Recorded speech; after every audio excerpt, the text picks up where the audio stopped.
Let's be clear about what we're doing here today. We're not just going to rehash the same old headlines. We are looking at the Epstein files through a completely different lens, not as a story about justice, but as a brutal, high-stakes game of pure political survival. So I want you to really think about this question for a second. What actually happens when the most powerful people on the planet realize that survival, not right and wrong, not morality, becomes the only law that matters? When the stakes get this high, all the normal rules just collapse, and something much older, much more primal takes over. And this right here is the fundamental shift in thinking we have to make. We've got to stop looking at this through the lens of justice and start seeing it for what it is, a ruthless game on a grand chessboard. We're not looking for heroes and villains here. We are analyzing the strategic moves of players whose only goal is to survive. Now, our guide through this whole mess is a concept called political realism. The easiest way to think about it is it's the physics of power.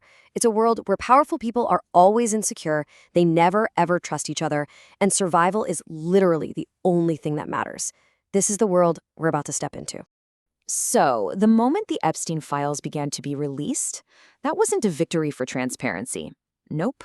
In realist terms, that was the first shot being fired in a war for survival. The battlefield was officially open.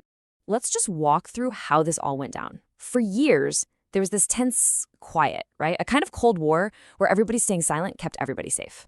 But then, Donald Trump signs an act demanding transparency, probably believing he could control how it all played out. And just like that, the whole balance of power shatters.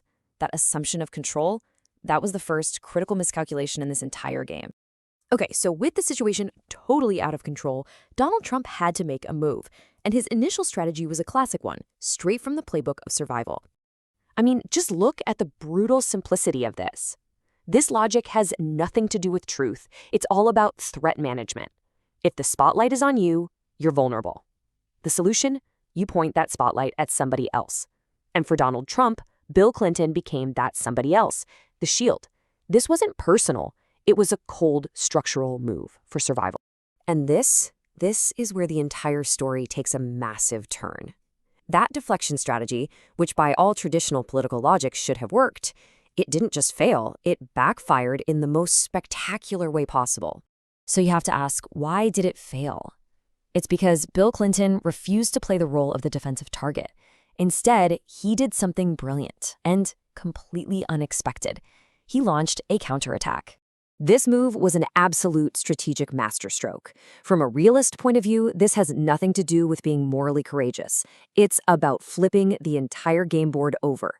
By demanding full disclosure, Clinton's team sent a signal of supreme confidence, basically saying, whatever's in there, we can survive it. This slide just lays out the beautiful clash of strategies. You've got Donald Trump trying to delay and control the story, while Bill Clinton hits the accelerator. He weaponized the one thing Donald Trump seemed to be afraid of, total, uncontrolled transparency. He literally turned a threat into his own shield. And just like that, the whole narrative flipped on its head. The pressure was completely off Clinton. By leaning into the release, he put the focus squarely back on anyone who looked like they were resisting it. And in the brutal world of power politics, any hesitation looks a whole lot like guilt. Now, this high-level strategic battle, it didn't happen in a vacuum. It sent shockwaves through the very institutions of power themselves, and they began to show some serious signs of cracking under all that pressure. This is such a crucial concept in realism. You don't need a smoking gun to lose power. All you need is plausibility and uncertainty. The second people start to believe something could be true, and the second they stop trusting the system to tell them the truth, well, that's when your authority just begins to dissolve. And boy, were the signs of panic everywhere. The Department of Justice, the very institution that was supposed to manage this whole crisis, started looking either totally incompetent or even worse, compromised. You see these things here? The chaotic releases, the weird redactions. It didn't build confidence. It just fueled this massive suspicion that the entire system was being rigged. But right in the middle of this strategic chess match between giants, a completely new force entered the game. And it was one that power politics had absolutely no way to control. The survivors, they just changed the entire dynamic. Their testimony brought morality crashing back into a struggle that was supposed to be purely about power. You see, power knows how to fight power, but it has zero defense against raw, authentic pain. This was the one variable that the political realists just couldn't control, and it destabilized everything.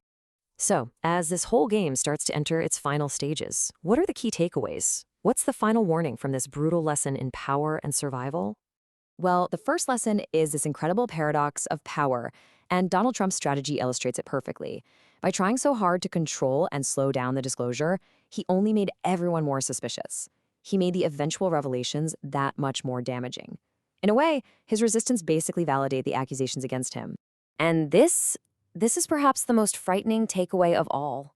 This isn't just about one or two powerful men anymore. It's about an entire system, a whole class of elites that for years tolerated this darkness because it was convenient and because silence kept that fragile balance of power. So this leads us to the final and, frankly, the most terrifying question. We've seen the strategies, the countermoves, the whole system breaking down. So what happens now? What happens when those people at the very top feel the walls closing in?